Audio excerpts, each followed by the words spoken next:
მოგესალმებით. ვახოს ანაიას რეპორტაჟის ჯგუფი საქართველოდან ძალიან შორს არგენტინაში იმყოფება. ჩვენ ახლა ვართ ბუენოს-აირესიდან 20 კილომეტრის დაშორებით ლომას დე სამორაში ალვარეს თომასის ქუჩაზე 121 ნომერ სახლთან. ალბათ ყველას გაგიჩნდება შეკითხვა თუ რა აკავშირებს საქართველოსთან ამ ადგილს. მერწმუნეთ, როგორც არგენტინას, ისევე კონკრეტულად ამ ადგილს საქართველოსთან ბევრი რამ აკავშირებს.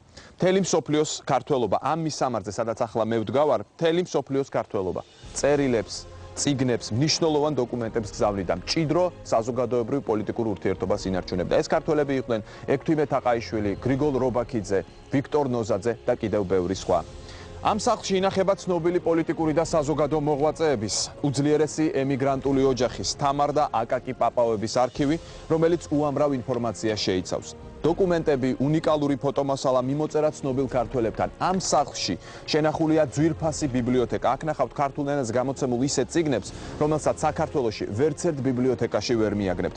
თბილისიდან მეცნიერთა ჯგუფი ჩამოვიდა, რომელმაც ეს არქივი, რა თქმა უნდა, პაპაოების შთამომავლების თანხმობითა და სურვილით სამშობლოში უნდა ჩაიტანოს. არქივის დიდი ნაწილი შეუსწავლელია და ბევრ საიდუმლოს შეიცავს. ჩვენს გადაცემას ამ თემის სატელევიზიო ექსკლუზივი აქვს. ჩვენ ვიქნებით თქვენი მეგზური ამ ძალიან საინტერესო სახლში. და კიდევ ერთი და ყველაზე მნიშვნელოვანი ფაქტი. ამ სახლში მუდმივად ისმის ქართული საუბარი და მუდმივად საუბრობენ სამშობლოს შესახებ. ათასობით კილომეტრითაა არგენტინა დაშორებული საქართველოს.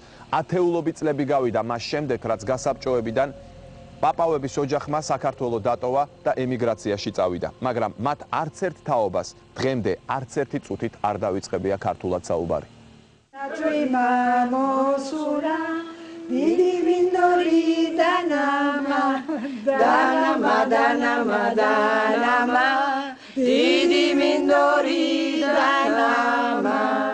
ესენი თამარ და აკაკი პაპაოების შვილიშვილები არიან. გულნარა, სალომე, მზია, პუსი, ნინო.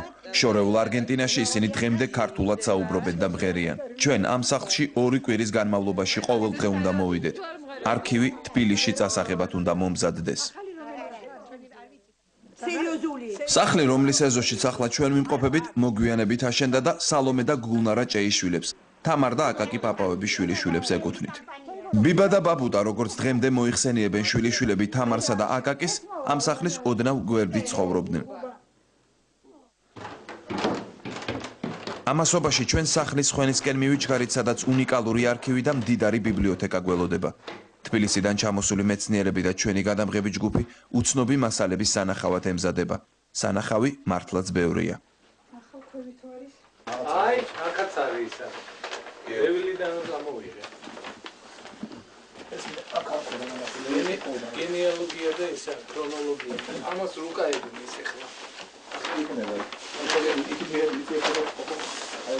ისე გაკეთებულია. აი, ციციშვილის უკანოა. ციციშვილის. ეს უკეთეს ხარისხი. ბევრი მიტირე ჩვენ საქართველოს. მაინც ჩვენ არ დავიბადეთ საქართველოში. მაგრამ უნდა გითხრა მართალი რომ გული სულ მუდამ ქართველი. სულ მუდამ. გამაგარია პროფესორის რა ამათა ისეთი რაღაცები რომელიც თბილისში არ არის რა. სურათი რატო? ინდობილობა მისცეს, სმონებულება მისცეს და იყო წარმოგებული. ბუნებრივად წარმოადგენს ეკიდებოდა პრეზიდენტის კაბინეტში ეკიდა.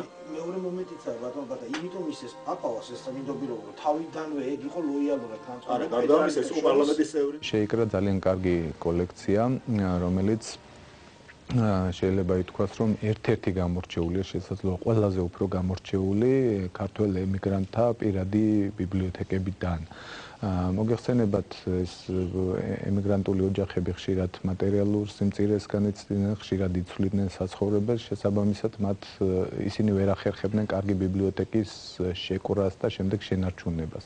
ეს ოჯახი აღმოჩნდა გამონაკლისი, რომელმაც ერთი მხრივ შეაგროვა ეს ძალიან საინტერესო ლიტერატურა და მეორე მხრივ მოიტანა დღემდე და აი ასევე უცვლელად ეს შემდეგ დაიდებს ბინას საქართველოში. ეს არის უდვირფასის შენაძენი ქართული მეცნიერებისათვის ძალიანად. საქართველოსაც მარტო მეცნიერებისთვის არა, იმიტომ რომ თქვათ პირდაპირ თავისუფლების იდეა, საქართველოს სახელმწიფოებრიობის აღდგენის იდეა, ის რაც საბჭოთა საქართველოში ვერ ითქმებოდა და იყო ძალიანად ჩაკეტილი სივრცე, ხო, რკინის ფარდის მიღმა, ეს საქართველოს თავისუფლების იდეა სულგმულობდა ემიგრაციაში. და მათ ეს თავისუფლების იდეა ამ ოჯახმა რომლებიც საქართველოში და ცნობილი პიროვნებები იყვნენ, პირდაპირ შეიძლება ითქვას, ამაზე შეგვიძლია მე რა თქმა უნდა საგანგებოდ აღვნიშნოთ, მათ სამხრეთ ამერიკაში პირველებმა შემოიტანეს ეს იდეა გადმოიტანეს საქართველოს დამოუკიდებლობის და შესაბამისად აი ეს ჩვენი ქვეყანა, დამონებული, დაბეჭდავებული ქვეყანა გააცნეს სამხრეთ ამერიკის საზოგადოებას. ვის არ შეხვდებით ამ არქივში? კაკუცა ჩოლოყაშვილი, გიორგი კვინიტაძე, გრიგოლ რობაქიძე, ვიქტორ ნოზაძე, ექვთიმე თაყაიშვილი. პაპავების არქივის გაუთვალისწინებლად შეუძლებელი იქნება ქართველთა ემიგრანტული ცხოვრების სრულყოფილი აღწერა. თამარ და აკაკი პაპავების არქივში არის ბევრი რამ ისეთი, რაც შეიძლება ერთადერთი იყოს არა მარტო საქართველოში, არამედ საქართველოს ფარგლებს გარეთაც. აქ არის ბევრი რამ ისეთი, რომელიც ნათელს მოფეს ბევრ თეთრ ლაქას საქართველოს ისტორიისა და ეს ისტორია ეხება არა მხოლოდ ემიგრაციას, არამედ საზოგადოებრივ უკვე საქართველოს. აქ არის ბევრი რამ ისეთი, რომელიც დაკავშირებული არა მხოლოდ პაპავების ცხოვრება მოღვაწეობასთან, არამედ ისეთი ცნობილი პიროვნებების შემოქმედებასთან და მოღვაწეობასთან, როგორიც იყვნენ თქვა ვიქტორ ნოზაძე, ფელიქს ვალონიშვილი, იხაკო წერეთელი, გრიგოლ რობაქიძე. ქვეყანას უბრუნდება ძალიან დიდი მასალა, სადაც თითქმის ყველაფერი არის, თუ რა ხდებოდა მაშინ ქართველებში, საქართველოს მთავრობაში, რომელიც იყო ემიგრაციაში და რა ურთიერთობა ჰქონდა ერთმანეთში მაშინდელ მთავრობასა და მაშინდელ ქართველებს ემიგრაციაში. ეს არ არის ჩვეულებრივი ფაქტი, ეს არის მე ვიტყოდი ერთ-ერთი ძალიან დიდი მოვლენა ქართულ ისტორიოგრაფიაში და არა მარტო ისტორიოგრაფიაში, ვიტყოდი მთელი ქვეყნის და მთელი ერის ისტორიაში, რადგან კიდევ ვიმეორებ, ეს არის არა მარტო პაპავების არქივი, ეს არის მთელი საქართველოს მთავრობის არქივის ნაწილი, რომელიც დღეს საბოლოოდ უბრუნდება ვისაც ეკუთვნოდა იმ ხალხს. ამ სხვენში დაცული არქივი სხვა ინფორმაციას შეიცავს ქართველთა ემიგრანტული ცხოვრების შესახებ. გარდა ამისა, აკაკი და თამარ პაპავები თავადაც ეწეოდნენ ლიტერატურულ საქმიანობას, წერდნენ ნაწარმოებებს, ლექსებს, სტატიებს. თბილისიდან ჩამოსული ჯგუფი მუშაობას იწყებს. იმისთვის რომ ზუსტად მივხვდეთ რა დონის ემიგრანტულ მემკვიდრეობასთან გვაქვს საქმე, როდესაც პაპავების არქივზე ვლაპარაკობთ, მნიშვნელოვანია ვიცოდეთ რა პოლიტიკური ფიგურა იყო აკაკი პაპავა ჯერ საქართველოში ცხოვრების დროს და შემდეგ ემიგრაციული მოღვაწეობისას. ვიწყებთ თხრობას პაპავების ოჯახის შესახებ. აკაკი პაპავა 1890 წელს სამტრედიაში დაიბადა. დაამთავრა ქუთაისის რეალური სასწავლებელი. შემდეგ ტარტუს უნივერსიტეტში ჩააბარა. მოგვიანებით კი მოსკოვის უნივერსიტეტში განაგრძო სწავლა. აკაკი პაპავა სოციალისტ ფედერალისტთა პარტიის გამორჩეული წარმომადგენელი იყო. ასევე 1910-იანი წლებიდან აქტიურ ლიტერატურულ მოღვაწეობას იწყებს. მეც ეთქვი კიდე ჭეიშვილები, რომლებიც მათი ასე სიძე და შვილები არის, ის სამტრედიელები არიან. ან მთელი სამტრედია ბრუნდება ისევ საქართველოს და ეს ჩემთვის სიმბოლური იყო, იმიტომ რომ მეც ვიცით ალბათ რომ სამტრედიელი ვარ და ძალიან ამაღლებებელი იყო ჩემთვისაც, იმიტომ რომ გაიგეს რომ სამტრედიელი ვიყავი, ძალიან ესეთ ტირილით შემაგებენ და ესეთ თვალზე ყველა სემლები ქონდა, იმიტომ რომ იყვნენ ისინი სამტრედიაში, ნახეს მისი სახლი, ნაცნობები დღესაც ყავთ სამტრედიაში, ასე რომ ეს ძალიან დიდი ამაღლებელი, ძალიან დიდი მომენტი იყო ჩემთვისაც, პირადად როგორც ადამიანისათვის. სოციალისტ ფედერალისტური პარტიის ისტორია პრაქტიკულად შეუძლებელია შევისწავლოთ და წარმოვიდგინოთ აი ამ პიროვნების გარეშე. საკმაოდ ახალგაზრდა იყო ის, ახლა 1890 წელს იყო ის დაბადებული, აკაკი პაპავა. შესაბამისად, მან აქტიური მოღვაწეობა საკმაოდ ახალგაზრდა ასაკიდან დაიწყო. ძალიან აქტიურად იყო ის ჩაბმული როგორც პოლიტიკურ მოღვაწეობაში, ასევე პუბლიცისტური მოღვაწეობითაც ის საკმაოდ გამოირჩეოდა. ძალიან ახალგაზრდა ასაკში დაიწყო მან წერა. აკაკი პაპავა მწერალთა კავშირში მნიშვნელოვანი ფიგურაა. ხდება საქართველოს პარლამენტის წევრიც. ის იყო საქართველოს მწერალთა კავშირი, როდესაც შეიქმნა საქართველოს მწერალთა კავშირი, ის მისი ერთ-ერთი დამფუძნებელთაგან იყო. აი კოტე მაყაშვილის ხელმძღვანელობით, მარო მაყაშვილის მამის ცნობილი ჩვენი პოეტის, ერთ-ერთი ხელმძღვანელი სწორედ აი ჩვენი მწერალთა კავშირის იყო აკაკი პაპავა. 1917-10-იანი წლებში და 18-21 წლებში ძალიან აქტიური პოლიტიკური მოღვაწე იყო და როგორც აღნიშნე, სოციალისტ ფედერალისტური პარტიის მთავარი კომიტეტის წევრი გახდა. გასაბჭოების შემდეგ პაპავების ოჯახი იძულებულია საქართველოდან გადაიხვეწოს.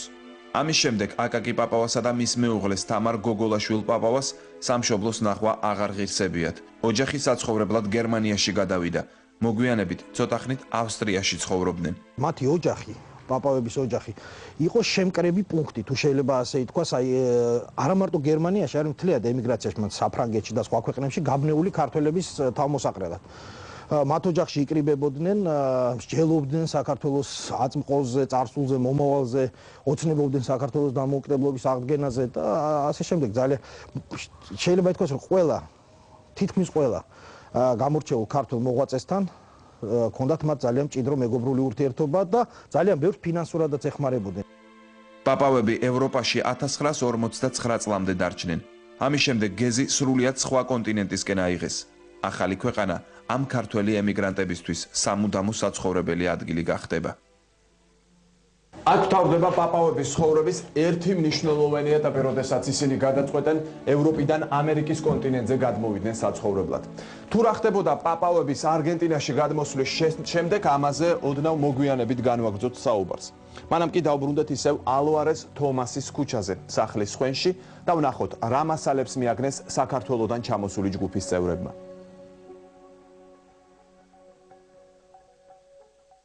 ჩვენი წერილები.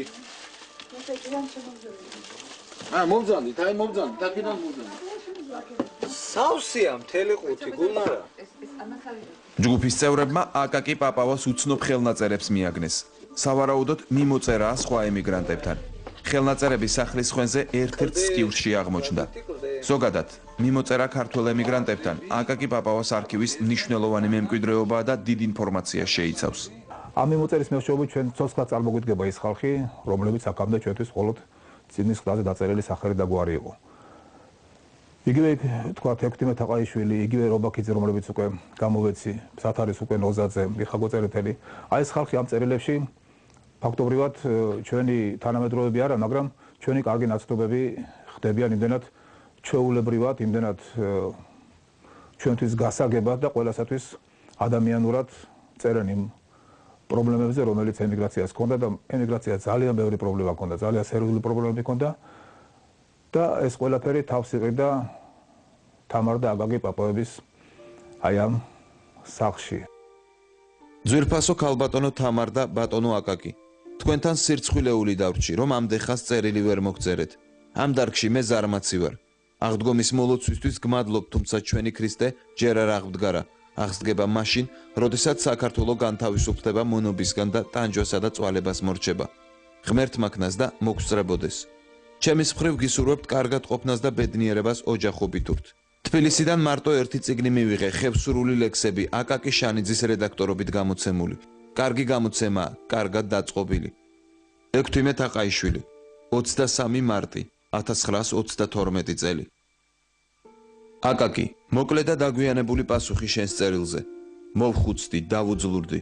ერთ წელზე მეტი ამ ტანჯავს ნერვიული დეპრესია. დღე ყოველ საშინელ ჭაპანწყვეტაში ვარ. დღეს ეს ორიოდე სიტყვა იკმარე. ვრცლად ვეცდები მოგწერო სხვა დროს. გრიგოლ რობაქიძე, ჟენევა, 1956 წელი.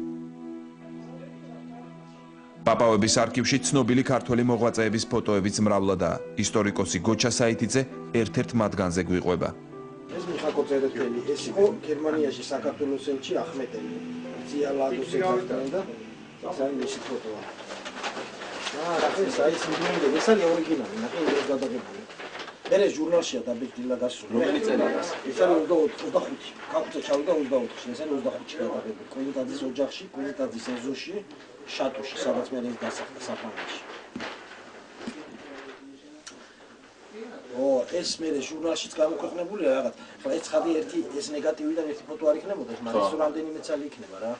ეს არის ეს ჟურნალიდან არის ცნობილი, თორე აი ესეთი სახლიდან ესეთი არ არის ცნობილი. ამ ოთახს სულ სხვა ეპოქაში გადავყავართ. ეს ფოტო 1926 წელს ართვინშია გადაღებული. აქ საშა ჭეიშვილი, რომელიც მოგვიანებით პაპავების სიძე გახდება, ელიზბარ ვაჩნაძესთან ერთადაა გადაღებული. კაპიტანი ელიზბარ ვაჩნაძე ქაკუცა ჩოლოყაშვილის მოადგილე იყო შეფიცულთა რაზმში. ქაკუცა ჩოლოყაშვილთან პირადი მეგობრობა აკავშირებდა თამარ გოგოლაშვილ პაპავასაც. ქაკუცას თამარი თავისი მოგონებების წიგნშიც იხსენებს. როცა ქაკუცა დაასაფლავეს საფრანგეთში, თამარ და აკაკი პაპავებმა ძეგლი გაუკეთეს. მსგავსი ფოტოები პაპავების არქივში მრავლადაა.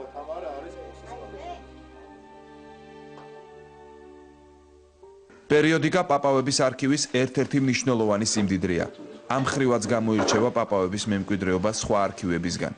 განსაკუთრებით მნიშვნელოვანი არის პერიოდული გამოცემები, იმიტომ რომ პერიოდული გამოცემები გამოსვლისთანავე რიგდებოდა ოჯახებში და ყველაზე ნაკლებად არის დაცული დღეს საქართველოში ეს გამოცემები და მათ შორის გაზეთებიც მნიშვნელოვანი დოკუმენტები არის და მათ განსაკუთრებით მნიშვნელოვანია იმითი რომ ისინი არ არის დაცული არც ერთ საზოგადოების ბიბლიოთეკაში, მათ შორის არც საფრანგეთის, არც არგენტინის ბიბლიოთეკაში, ესენი ინახებოდა მხოლოდ ამ ოჯახში ან ემიგრანტთა ოჯახებში. თუ დღეს ჩვენ შეიძლება ვილაპარაკოთ ქართულ ჟურნალისტიკაზე, წარმოუდგენელია ეს საუბარი ემიგრანტული ჟურნალისტიკის გამოცდილების და ტრადიციების გარეშე და ამ თვალსაზრისით ძალიან დიდი ნაკადი ფაქტობრივი ინფორმაციული მატერიალური სწორედ პაპავების არქივიდან მოდის ჩვენ ველოდებოდით სწორედ აი ამ ჩამოსვლას, აი ამ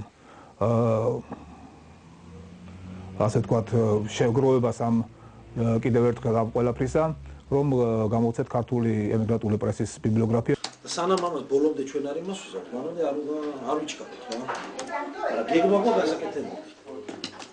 ამ სახლში მართლაც უნიკალური ბიბლიოთეკაა. აქ ინახება იშვიათი გამოცემები დაწყებული მე-19 საუკუნის პირველი წლებიდან. ყველა ეს წიგნი მალე საქართველოში დაიდებს ბინას, მაგრამ მანამდე თითოეული მათგანი უნდა აღიწეროს. ძალიან ბევრი ისეთი წიგნი არის ამ არქივში დაცული, რომელიც საქართველოში არ არის დაცული ერთი ცალიც კი. როგორც ემიგრანტული ლიტერატურა, ასევე რევოლუციამდელი გამოცემები, ჩანს რომ ამ ოჯახს ჰქონდა კავშირი ჰამბურგში ცნობილ არაერთ ბუკინისტთან, რომლებიც უგზავნიდნენ რუსეთის იმპერიაში დაბეჭდილ ნებისმიერ ლიტერატურას საქართველოს შესახებ და კავკასიის შესახებ. ამ წიგნებზე არის თეგიც მითითებული ამ ჰამბურგის ბიბლიოთეკის ჰამბურგის ამ მაღაზიების მისამართით, ასევე როგორც ჩანს ისინი გზავნებოდა თვითმფრინავით, იმიტომ რომ შიგნით არის მითითებული ლათინური აღწერილობებიც არაერთი და ჩანს რომ თამარ და აკაკი პაპავები არ იშურებდნენ არც ერთ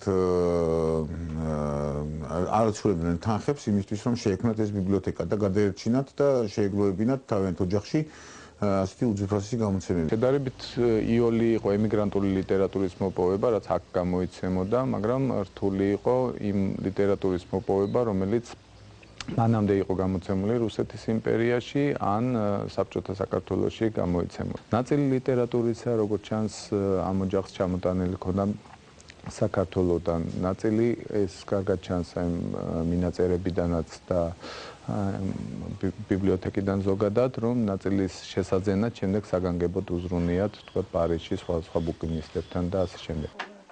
ლომას დე სამორაში, ალვარეს თომასის ქუჩის 121 ნომერში დიდი ქართული მემკვიდრეობა ინახება. თბილისიდან ჩამოსულ მეცნიერთა ჯგუფს 2 კვირა აქვს იმისთვის, რომ ეს მასალები საქართველოში წასაღებად მოამზადოს. 1959 წელი პაპავების ოჯახი არგენტინაში ფუძნდება.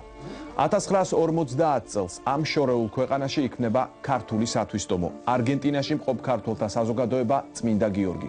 თავმჯდომარედ ვიქტორ ნოზაძე აირჩიეს. საქმიანობაში აქტიურადაა ჩართული აკაკი პაპავა. რას აკეთებდნენ ქართველები არგენტინაში და როგორი იყო მათი მოღვაწეობა? სწორედ ამ საკითხს ეხება ჩვენი მომდევნო სიუჟეტი. თამარ და აკაკი პაპავებს შვილიშვილებისთვის კი უბრალოდ ბიბასა და ბაბუტას ძლიერი ოჯახი ჰქონდათ. ყავდათ 2 ქალიშვილი, მზია და ტურფა, რომლებიც ცოლად ქართველებს გახვდნენ. ორივეს მეუღლე გვარად ჭეიშვილი იყო, ლეო და საშა. ისინიც საქართველოდან მტოლვილები იყვნენ, მაგრამ სამშობლოში ერთმანეთს არ იცნობდნენ. ერთი გურული გახლათ, მეორე იმერელი. საქართველოდან გამოდევნილები ანტისაბჭოთა საქმიანობის გამო. გერმანიიდან წამოსვლის შემდეგ პაპავა ჭეიშვილები თავდაპირველად შეერთებულ შტატებში აპირებდნენ გადასახლებას. მაგრამ ისე მოხდა, რომ საბოლოოდ არგენტინაში დაფუძნენ.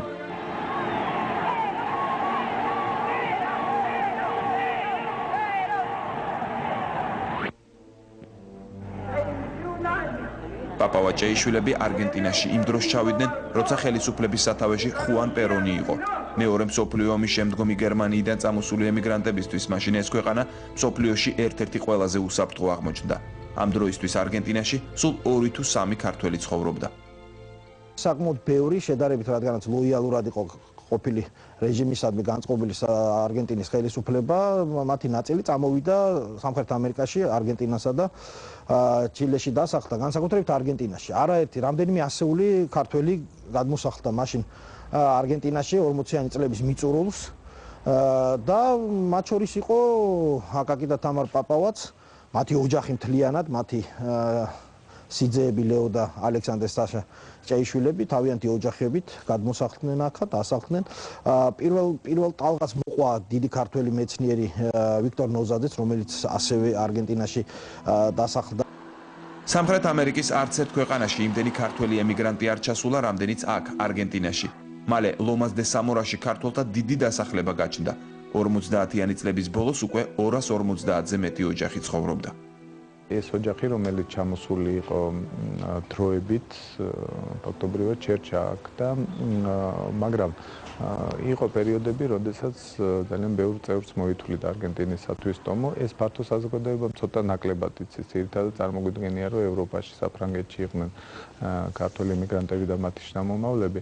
ამ მხრივ შეიძლება ითქვას, რომ თამარ და აკაკი პაპავების არქივები ძალიან კარგი მასალაა ამ არგენტინული სათვისტომოს ისტორიის შესასწავლად.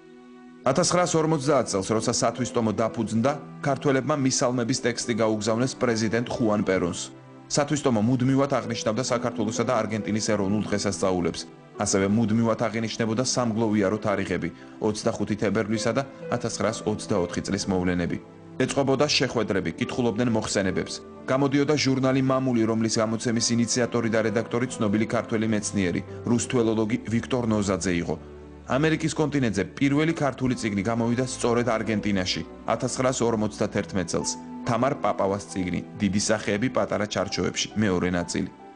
ეს იყო ალბათ ერთადერთი სათვისტომო ქართულ სათვისტომოებს შორის, რომელიც მთლიანად იყო დამოკიდებული ერთ ოჯახს, უბრალოდ ერთ პიროვნებაზე შეიძლება ითქვას. განსხვავებით ყველა სხვა სათვისტომოსაგან, რომელსაც რაღაც კრებული ქმნიდა და აწესებდა ხოლმე. აკაკი პაპავა იყო ის პიროვნება, რომელმაც ჩამოაყალიბა ეს სათვისტომო, თუმცა მას ჩამოსვლისას აქ დახვდა რამდენიმე ქართველი. სათვისტომოს საქმიანობა ყველაზე მეტად 50-იან წლებში იყო აქტიური.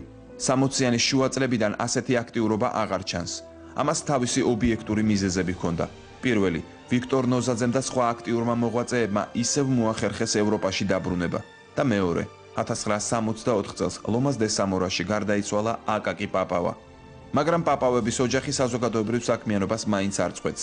ცალკე აღნიშნვის ღირსია თამარ პაპავას საქმიანობა. თამარ გოგოლაშვილი პაპავასიც საკმაოდ ცნობილი პიროვნება იყო. ქართველი ქალების ერთ-ერთი ყველაზე აქტიური წარმომადგენელი იყო. და ეს მის ძალიან კარგად ვლინდება მისი პუბლიცისტური წერილებიდან სხვათა შორის, რომელიც მან ემიგრაციაში წასვლამდე გამოაქვეყნა. მაგალითად, მას აქ აღწერილი საქართველოს დამოუკიდებლობის დღე, როგორ აღინიშნა საქართველოში 1920 წელს. ან ქართველი ქალი და საქართველოს დამოუკიდებლობა, რა როლი ეკისრება ქართველ ქალს დამოუკიდებელ საქართველოში. ანუ ამ ოჯახისთვის საქართველოს დამოუკიდებლობის აღდგენა და საქართველოს დამოუკიდებლობის იდეა ეს იყო ყველაზე ძვირფასი. თამარ პაპავა 1966 წელს გარდაიცვალა. აკაკი პაპავასთან ერთად თამარიც საფრანგეთში, ლევილშია დაკრძალული. გადასვენება სიძის საშა ჭეიშვილის დახმარებით მოხერხდა, რომელიც კომპანია ლუფთჰანზას გადაზიდვების სამსახურის არგენტინის განყოფილებას ხელმძღვანელობდა. როგორც კომპანიის ყოფილ თანამშრომელს, საშა ჭეიშვილს მსოფლიოს ნებისმიერ წერტილში თვითმფრინავით უფასოდ გამგზავრების უფლება ჰქონდა. მე-19 საუკუნის შუა წლებში თბილისში სიონის ტაძრიდან საკურთხევლის გადასაფარებელი მოიპარეს.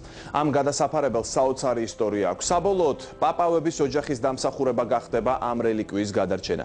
თუ როგორ ჩაიტანეს გადასაფარებელი თბილისში, ამის შესახებ მოთხრობილია რეზო თაბუკაშვილის დოკუმენტურ ფილმში. ჩვენ სწორედ იმ კედელთან ვიმყოფებით, სადაც ეს გადასაფარებელი იყო ჩამოკიდებული, საიდანაც ჩამოხსნეს და შემდეგ თბილისში გადაიტანეს. ეს არის კადრები რეზო თაბუკაშვილის დოკუმენტური ფილმიდან. რელიკვიას კედლიდან ხსნიან და თბილისში წასაღებად ამზადებენ. პაპავა ჭეიშვილებს ეს ფაქტი კარგად ახსოვთ. ერთი ამბავი მინდა გაიხსენოთ, რეზო თაბუკაშვილი იყო აქ ჩამოსული. აი, ვის გახსოვთ ყველაზე კარგად ეს ამბავი? მე მგონია 87 წელს იყო ჩამოსული. ოპერატორი ახლდა. ეს მთელი ეს ამბავი დაიწყო, როდესაც ჟურნალისტები ჩამოვიდნენ აქ. ჟურნალისტები. ფეხბურთის ჩემპიონატი რო იყო. მათმა ჩაიტანეს ამბავი რომ აქ იყო ეს ძვირფასი ფარდა. დიახ. და 10 წლის შემდეგ თუ 9 წლის შემდეგ ჩამოვიდა რეზო, ჯერ იყო მიწერმოწერა, რომ ეს ფარდა უნდა და საქართველოში წაიღო.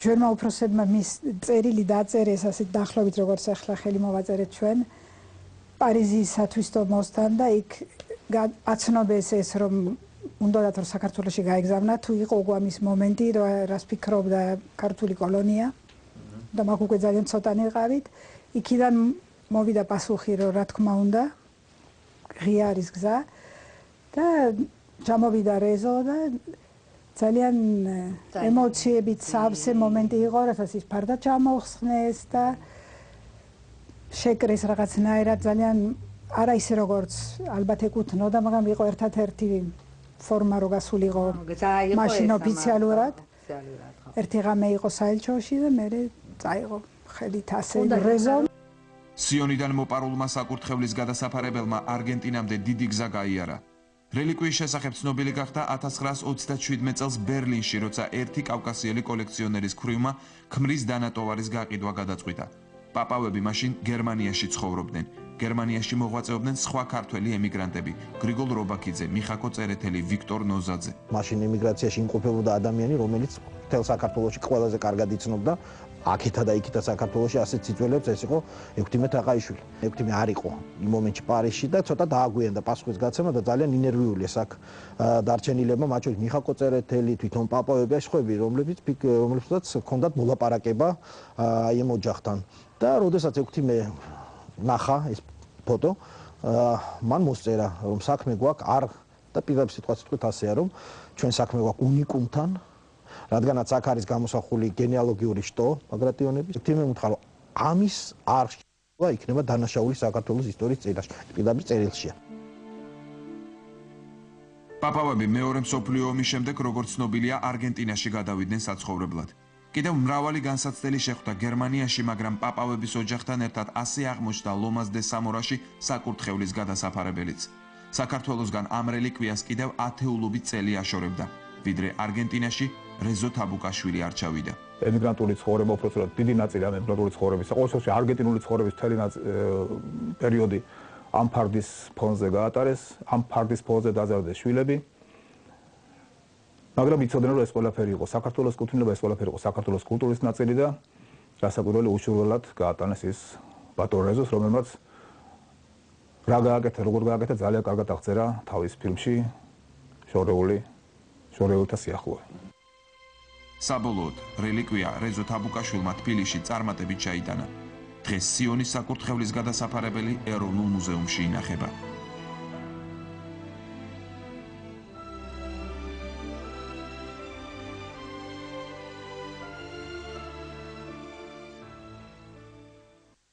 ახლა კი იმის შესახებ თუ სად დაიდებს ბინას არგენტინიდან საქართველოში ჩატანილი არქივი, როგორ მოხდება მისი შესწავლა და რა მნიშვნელობის მასალებთან გვაქვს საქმე. პაპავების ემიგრანტული მემკვიდრეობის მომავალი. ჩვენი მომდევნო რეპორტაჟი. პაპავების არქივის, ბიბლიოთეკის, რელიკვიის საქართველოში დაბრუნების ათვლის წერტილად ალბათ 1978 წელი უნდა მივიჩნიოთ. ამ დროს არგენტინაში ფეხბურთში მსოფლიო ჩემპიონატი მიმდინარეობს. საბჭოთა კავშირიდან ბუენოს-აირესში ქართველ სპორტულ ჟურნალისტთა 7-კაციანი ჯგუფი ჩავიდა. ისინი პაპავების ოჯახს ესტუმრნენ. სწორედ ამ ჟურნალისტებმა ჩაიტანეს საქართველოში ახალი ცნობები პაპავების მემკვიდრეობის შესახებ. უკვე მოგიყევით, როგორ ჩაიტანა რეზო თაბუკაშვილმა საკურთხევლის გადასაფარებელი თბილისში. ამის შემდეგ საქართველოში პაპავების არქივის ერთი ნაწილი ჩაიტანა პაატა ნაცვლიშვილმა. ეს მასალები დღემდე პაატა ნაცვლიშვილთან ინახება. ჯერ კიდევ 15 წლის წინ მომეცა საშუალება და ოჯახმა მანდო ეს ძვირფასი განძი და ეხლა უკვე ყველაფერი ის რაც ოჯახის აზრით, რაც ჩვენი აზრითაც ძალიან მნიშვნელოვანია ქვეყნისათვის, მიგვაქვს საქართველოში. არქივის მთავარი, ძირითადი და შეუსწავლელი ნაწილი ჯერ ისევ აქ არის, ლომას დე სამორაში და საქართველოში წასაღებად მზადდება. საქართველოდან ჩამოსულ მეცნიერთა ჯგუფის ხელმძღვანელია ბუბა კუდავა, საქართველოს ხელნაწერთა ეროვნული ცენტრის დირექტორი. ხელნაწერთა ეროვნულ ცენტრს აქვს ძალიან კარგი პრინციპი, ძალიან კარგი გამოცდილება, რომ გამოჩენილი ქართველი მოღვაწეების პირადი ბიბლიოთეკა ერთიანად შეინარჩუნოს და შექმნა სპეციალური კაბინეტი. ასე მაგალითად ჩვენთან არსებობს ივანე ჯავახიშვილის მემორიალური კაბინეტი, კორნელი კეკელიძის მემორიალური კაბინეტი, შალვა ამირანაშვილის და სხვა ბევრი სხვა კალისტრატი და ნინო სალიების ემიგრაციაში მოღვაწე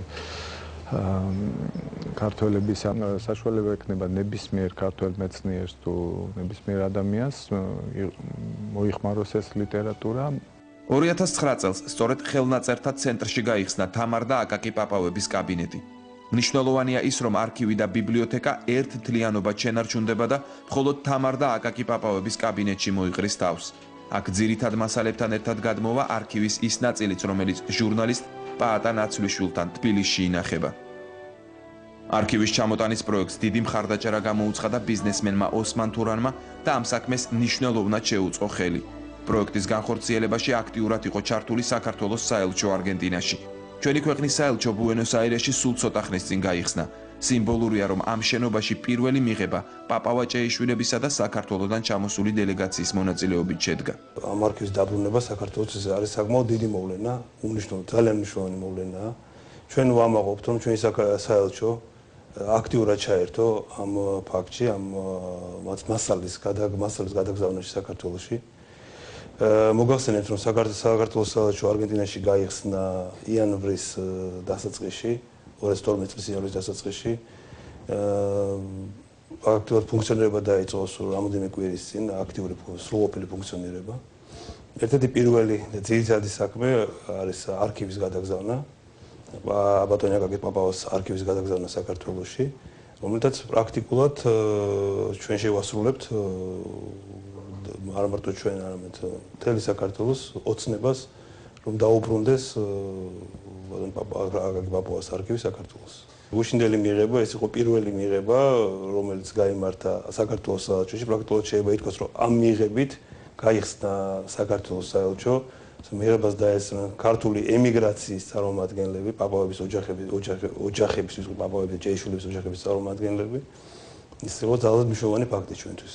ახლა მხოლოდ ოფიციალური მხარე დარჩა გასაფორმებელი. თამარ და აკაკი პაპავების შთამომავლებმა არქივის, ბიბლიოთეკისა და მემორიალური ნივთების საქართველოში დაბრუნების სურვილი იურიდიულად უნდა დაადასტურონ. ვასრულებთ რა თამარ და აკაკი პაპავების ნატვრას და ჩვენი მშობლების სურვილს. თამარ და აკაკი პაპავების მიერ ემიგრაციაში შეკრებილი მდიდარი ბიბლიოთეკა, საარქივო მასალასა და საზოგადო ინტერესის შეცვლილ მემორიალურ ნივთებთან ერთად გადასცემოდა საქართველოს. გადავცემთ თამარ და აკაკი პაპავების ბიბლიოთეკას საზოგადო მნიშვნელობის სკოლის საოჯახო არქივთან და მემორიალურ ნივთებთან ერთად. შედგენილია და ხელმოწერილია ლომაზე სამურაში, ხელნაწერთა ეროვნული ცენტრის დელეგაციის წევრთა თანდასწრებით 2012 წლის 30 აპრილს 9 თანაბარი ძალისკორი ეგზემპლარად. დამოწმებულია თამარ და აკაკი პაპავების პირადი ბეჭდით. თითოეული ხელმომწერი იტოვებს თითო ეგზემპლარს და თითო ეგზემპლარი გადაეცემათ უბა ყუდავას, პაატა ნაცვლიშვილს და ალექსანდრე ლაცავიძეს. თანახმოვანად მგონია ყველანი. ძიანი ჩემ ლეგალურ ხელმოწერით მოვაწერ.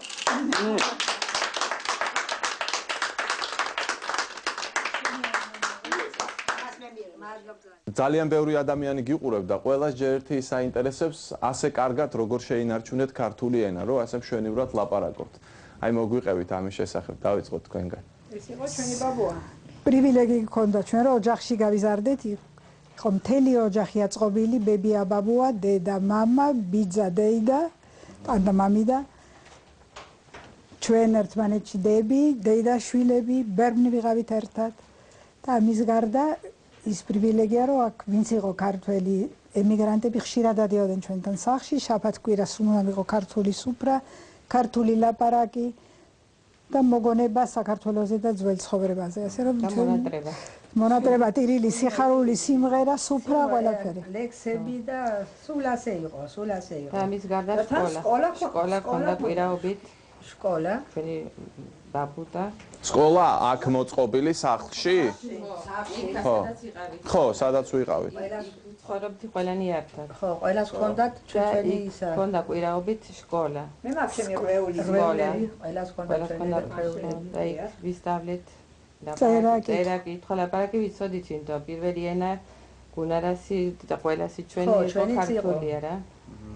და იქ მე გავიზარდე გერმანიაში და მთელი ჩემი როგორ არის ბავშვობა როგორ ბავშვობა ვიყავი ბიბა და ბაბუტასთან პირველად დილას რო გავიღვიძებდი ალგებოდი მივდიოდი ახლა ბიბა და ბაბუტას ლოგინში ხო და იქ ქონდა უკვე წიგნები და ლექსები და სიმღერები ყოველ დილას გერმანიაში და 5 წლის რო ვიყავი უკვე კარგად ვკითხულობდი და რა ვიცი ისეთი კარგი ცხოვრება მოგცეს ამდენი სიყვარული მე ყველაფერი ლამაზი და ჩვენ გავიზარდეთ ძალიან ცუდ დროში გერმანიაში მაგრამ ეს იყო ომის დროს მაგრამ ჩვენ მარტო გვახსოვს ეს გადასარევი ადამიანები ჩვენი მზე უნდა გითხრა მართალი ბიბა და ბაბუტა ჩვენი მიწაწალი ჩვენი რელიგია ჩვენი ტრადიცია ყველაფერი იქიდან კარგით, აი ხა საქართველოში რას დამაბარებთ, მითხარით, ამდენი ხალხი გისმენთ. ჩვენი გული მიდის ახლა ისე საქართველოში ამ წიგნებში. წიგნები ჩვენ უყურებთ ასავებად. მართალია ყოველივე წიგნი აწავიკეთ. შემდებელია, მაგრამ ისე მიჩვეული ვიყავით რომ უყურებდით. და ბაბუა მუდამ ამ წიგნებით მუშაობდნენ. და ჩვენ ხანახალ ფიქრობდით რას წერენ. რომ მიხედოთ ისე როგორც მიხედეს. გამიგენია მას კარგად მიხედავთ ეს ყველაფერი მიდის სადაც უნდა იყოს. გამოიყენონ კარგად მეცნიერებმა და რო გითხრა მართალი ეს როგორც პუსი მქვა მთელი ჩვენი გული მიდის საქართველოში. როგორც ახლა პუსი ამ წიგნებზე იგი საქართველოში ხართ ნამყოფი? ყველა არა. არა, მე არა სამწუხაროდ. მოკლედ ყველას გელოდებით. დიდი მადლობა. დიდი საჩუქარია ეს რო თქვენ აქ ახარ ჩვენთან. დიდი საჩუქარია ის რაც მიგვაქვს საქართველოში ჩვენი ქვეყნისთვის და კარგად მიხედეთ. ამისთვის გამით დაინტერესებულია. დიდი მადლობა, კარგად მადლობა. ორკვირიანი მუშაობის შემდეგ ჩვენ ვტოვებთ ლომას დე სამორასა და არგენტინას. პაპავების არქივი და ბიბლიოთეკა მალე საქართველოში იქნება. საქართველოში ბრუნდება მეცნიერთა ჯგუფიც. უკვე ვახოს ანაიას რეპორტაჟის სტუდიაში შეიკრიბებიან ეს მეცნიერები და ამ არქივის უცნობ დეტალებს გაგაცნობენ. გარდა ამისა, არგენტინიდან თქვენთვის საინტერესო სხვა რეპორტაჟებსაც ვამზადებთ. ასე რომ შევხვდებით საქართველოში.